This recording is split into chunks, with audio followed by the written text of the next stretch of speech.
Welcome back to the program. What I want to do for this segment is just have a conversation, okay? I did write a couple of notes because I really don't want to miss anything and I want to cover as much as I possibly can here, okay? Before I get into what we're going to talk about, I had a chance to sit down with a Charlie Simons, and he's been a longtime broadcaster. He was on Salem Radio, iHeartRadio, ABC, CBS. He's been in media for a very long time. Now he's gone alternative, mainly because he was censored many years ago.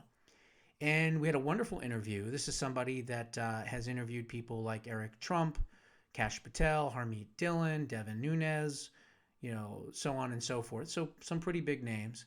And he reached out to me on LinkedIn, and we set up an interview. And it was kind of like a Joe Rogan style interview. He even said, I don't like to do interviews. I like to have conversations. And so it was interesting. It was a very long, over an hour and 15, an hour and 20 minutes, give or take. And we hit it off pretty well. So it was a really good interview. I will post it. I don't know when I'm going to get it, but he will get it to me maybe in the next week or so, whatever it might be. But what I wanted to talk about is this. We just had an election in 2024. And yes, we know what happened. We know how we won. We know President Trump always says we won all 7 swing states. Okay, we get it, right? But when a party loses power, typically, and this is from a historical, perspective, they change. They have an autopsy. They look at what they did wrong. They say to themselves, oh, well, maybe we shouldn't have tried to push men and women's sports, men and women's bathrooms. Maybe we shouldn't have pushed the DEI stuff. Maybe we shouldn't have pushed the transgender and sexual mutilation on children, right? In other words, they come to the middle. They realize that what they lost on, they can't win on. So they usually, in normal times, come back and they regroup, they refocus, and you have a different party for the next election. You have more moderates, you have more people with more moderate voices and things like that. Well, that has not happened. And it's shocking, to be honest. And what that means is that we should have known, because in 2024, we remember after the election, all those meltdown videos, we were laughing our asses off, right? They're crying, they're cutting their hair, they're wearing stupid bracelets. I mean, one right after another. I played them, right? And we were all watching them, we were all having fun, we were all laughing at their expense. Well, the thing is that they haven't learned their lesson. And that's on purpose. They're not interested in learning their lesson. Now, the next thing that I want to talk about is something that I have said since at least 2019. And that is that the Democratic Party, in its current structure, is indeed a terrorist organization. I was ridiculed, I was banned, I was censored, had articles written on me that I'm an extremist and everything else. But all I was doing was taking their positions and putting them down and saying, okay, based on your positions of murdering, unborn children, allowing Americans to be murdered and slaughtered with these illegal aliens coming in, and then being violent all over the place, not protesting peacefully, what else can you call that other than a terrorist organization? And so that was back in 2019. Then, of course, we had the stolen election. We had the Trump or death, right? Everyone remembers that. I had hats, T-shirts, the whole bit. But I said, that election is based on Trump or death. And I was ridiculed. I was banned, censored, all these things. I was called crazy. But again, I was correct. And then, of course, we had not just a stolen election, but we had the COVID and everything else. And I said, oh, the Chinese released this virus in order to try to get us to, stay home and do mail-in ballots and work with the Democrats to steal the elections. I was literally called a contagion by a newspaper and was put into an article with the Ayatollah and David Duke and Josh Bernstein. Okay? You all remember it. I don't have to tell you all that. And so they are a terrorist organization. And the interesting thing is that only now, in 2026, are people even saying that and not being banned for it? Think of all the things that I said 5, 6, 7, 8 years ago that was so shocking to most people because I was over the target and I was able to think and see in the future. And I was saying and warning people, and I was targeted for that. We can't allow you to tell the truth about us, so we have to ban you and censor you and shadow ban you and death threat you and everything else. Well, if you haven't seen the new video by James O'Keefe, which absolutely is his best, 100%.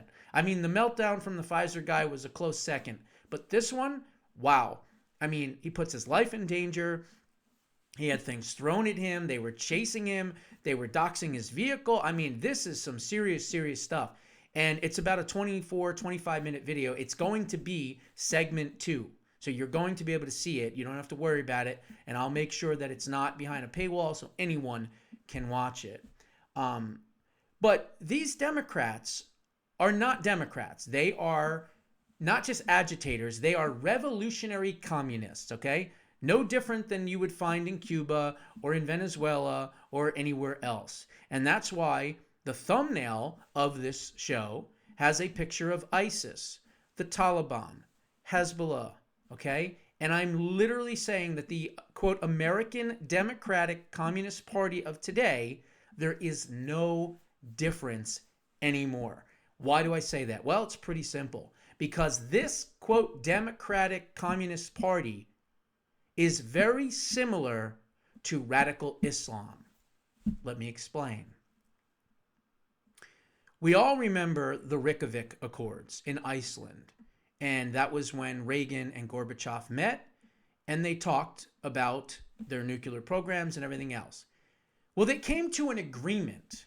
And in that agreement was known as mass mutual destruction.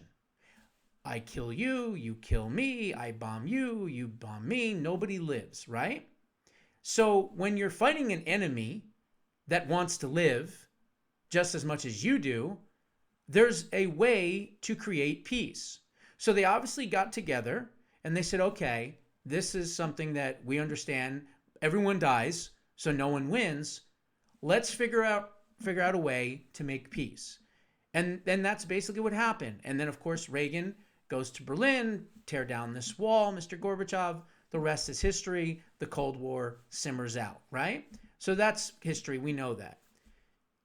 They are willing to martyr themselves, just like the Islamists. Think about that for a second. Renee Good, Alex Preddy, who knows how many more? They are literally willing to kill themselves for communism.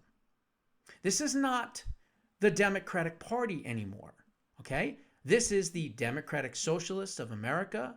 This is the SEIU, which is the second largest union next to the National Education Association, which you're going to find out that a lot of these people that are terrorizing people in Minneapolis are members of these unions. So think about that for a second. You have a union with 1.7 million members that is not just organizing for labor rights, right? And bullshit with their hand up in the air. No. They are funding terrorists, domestic terrorism. So I am hoping that this administration, Scott Bessent, whoever, goes after these unions because you're no longer a union. You're now funding terrorists, which makes you a terrorist organization as well. So yes, you can now account for these unions, the SEIU for sure, maybe the NEA, maybe some of these other unions. This is why I hate unions. I despise unions. You know that. I have said it for years because I know that they are communists at their heart.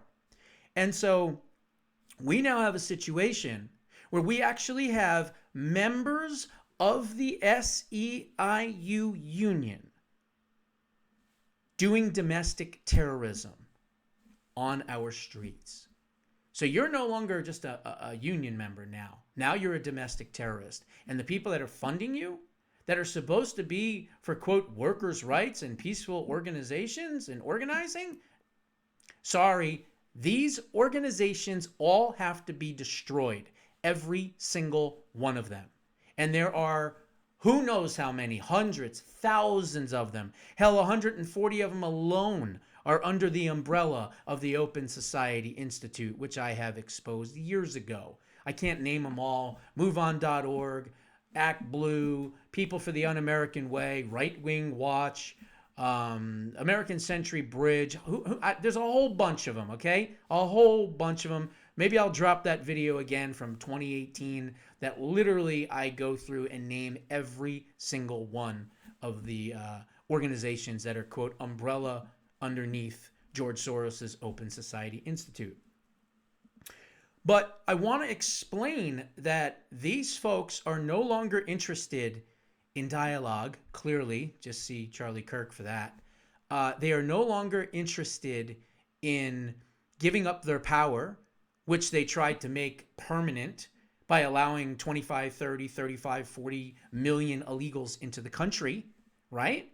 So they're no longer, quote, Democrats. This is not a political party. This is a domestic terrorist organization masquerading as a political party, okay? I know for a fact I'm the only one in the media still with the brass balls to do a video like this. Now, there's going to be possibly, very likely actually, a shutdown coming. And imagine that. The shutdown is to defund the Department of Homeland Security and in particular ICE. So the people that the American people overwhelmingly voted for to take out the terrorists, the bad guys, the illegal aliens, the mass murderers, the drug traffickers, the child traffickers, the rapists, the whatever, the Democrats' position is that we want to defund that, to stop you from doing that. And the worst part about this is that there are Republicans, there are Trump-supporting Republicans out there that have been stupefied, brainwashed, and caught in what is a psyops, okay? You are victims of a psyops, and it's working, sadly, because what's happening in Minneapolis is being amplified throughout all the prostitute media, all of it. So much for these companies, changing their tune. Yeah, I don't think so. Doesn't matter who owns them. Whoever's running them, they're going to continue to lie and leave out details and everything else. That's why I talked about in my book, we need a Truth in Media Act, but story for another day.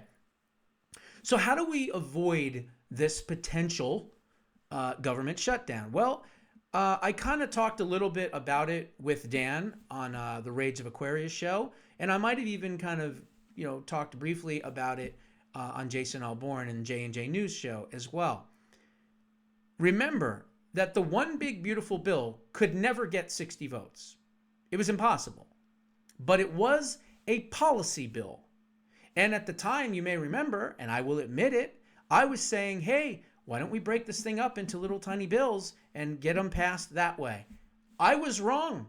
I was absolutely wrong, and I will admit it. And you know that. When I'm wrong, I love to admit it. I have no problem with it. I'm confident in what I do. So if I'm wrong, I let you know.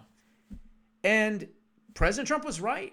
He put everything in it. They shoved it in. It was basically a 25 to 30 year wish list of so many conservative things that were put into that bill.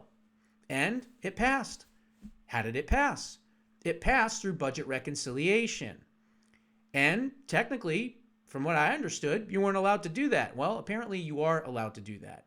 And Vance came in 51 to 50, and it passed, and it became law. With, by the way, 28 of the 300 executive orders as well. So how do we avoid another shutdown? Well, I think it's pretty simple, actually. Another budget reconciliation bill is needed, okay? That's what we have to do. And I would say we pass the SAVE Act in it, and I would say we nuke the filibuster. Now, I know people are saying, well, Josh, you were saying that we shouldn't get rid of it and this and that. Well, yeah, when I thought that maybe, just maybe, these Democrats were going to somehow modernize a little, foolish me, right? No. We have to understand they are out for our blood. They want us dead. This is not about winning an election. This is about taking over a country. It's a big difference, and we can't allow it to happen.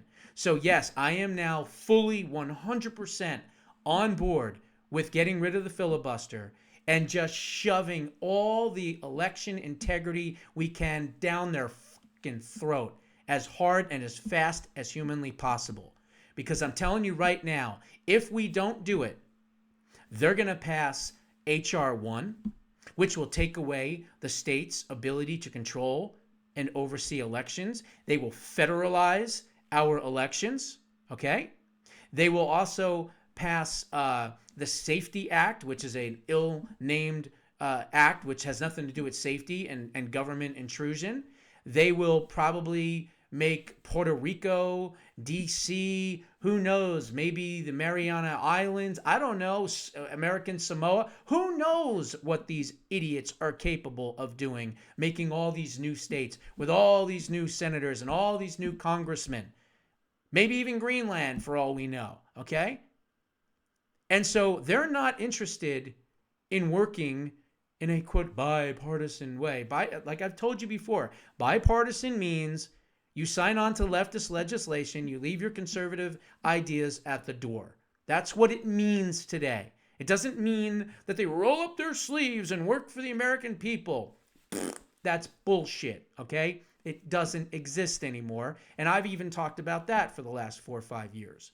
Not only that, you don't think they're not going to pack the court. You're going to have 14, 15, 16, 17, 18, 19, 20 Supreme Court justices to drown out any shred of conservative ideology.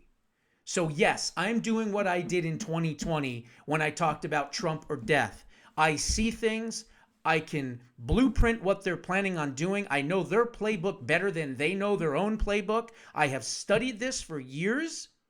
And this is another we better wake the fuck up moment, okay? That is what I am saying. The other thing that I had on here was this. Okay. A lot of people, a lot of conservatives, Republicans are complaining. They're complaining that President Trump is not focused enough on domestic policy, and instead he's focused on international policy. The Don Roe doctrine, as we call it, right? Let me tell you something. Everyone that doesn't support what he's doing is stupid, okay? You're stupid. Let me explain why. Let's just say, for argument's sake, we concentrate solely on domestic stuff, right? The economy's humming. We're doing great. Interest rates are low. People are buying homes. No one's renting anymore. Everything is in the golden age. Everyone's more wealthy. The economy is gangbusters. We are kicking ass and taking names. And then, God forbid, in 2028, people are complacent. It's so good. Our lives are so great. We have so much wealth. You know what? Let's give those Democrats a chance. And all of a sudden, they win in 2028. Okay? If that was to happen, what is still in place if we don't take care of the international community? We would have a great economy, the best economy in the history of America, but we'd still have Iran. We'd still have Venezuela. We'd still have Cuba. We'd still have China. We wouldn't have Greenland. Do you understand what I'm saying?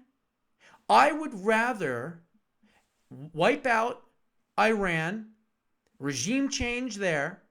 I would rather get rid of Maduro, which we already have done, regime change there. I would rather see the Cuban regime finally fall. And more importantly, I want to see China destroyed and in check. And that's where Greenland comes in. So you dumbasses that are complaining that Trump isn't doing enough domestically, give me a break. I'm glad I'm glad that he is concentrating on foreign interests instead of American interests right now.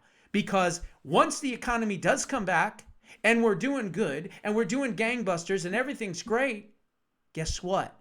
In 2028, if God forbid Democrats were to take over, we've got Greenland to secure us so that we don't have to worry about the Arctic region. We no longer have the Venezuela drug cartels and Venezuela. The Cuban regime has fallen. The Ayatollah is kicking up, roses and daisies and whatever the hell you want to call it, weeds, because that's what he is.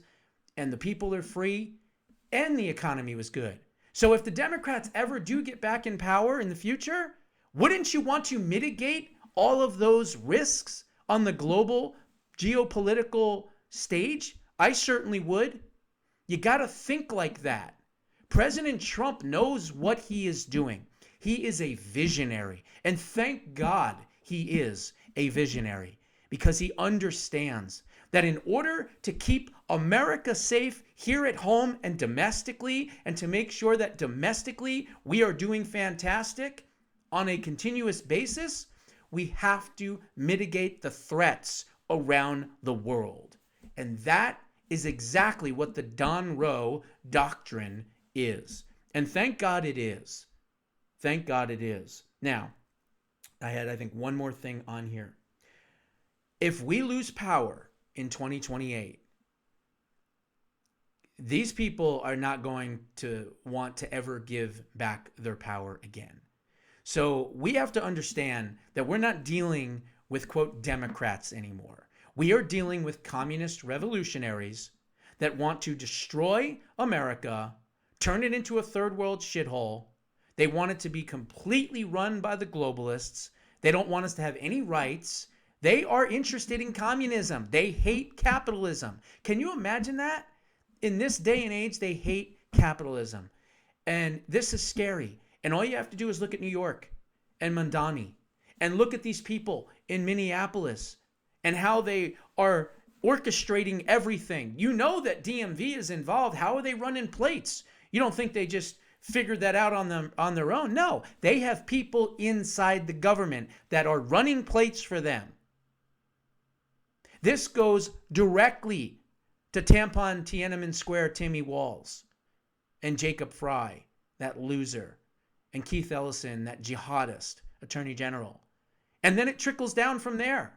All the Democrats in that state. And I honestly didn't know that Minnesota was as radical and extreme as even like a California. But apparently it might actually be even worse. Maybe even worse than Portland, for goodness sakes. I mean, this is insane. It's 17 below zero there, and these idiots are out, willing to, I don't know, run over people, throw things at people, get shot and killed. We are not dealing with normal human beings. These are demonic communist revolutionaries, and they need to be fucking smashed to pieces by this government, by this ICE, by this DHS. That's what needs to happen. And President Trump, my God, God bless him. I hope they keep him safe. He just announced he's planning on going and doing rallies again for the midterms. I'm terrified of that, I'll be honest. But the bottom line is we've got to make sure that we win these midterms. We cannot lose these midterms. We can't. And if we do somehow, we absolutely have to win at all costs in 2028. So let this be another one of those 2020 warnings to everyone. I want you all to share this everywhere. Friends, family, communities. I don't care where it goes. I don't care if you get banned from sharing it because it's me. I don't give a shit. Share it everywhere. Those are all my warnings. What are your comments? We'll see you on the next one.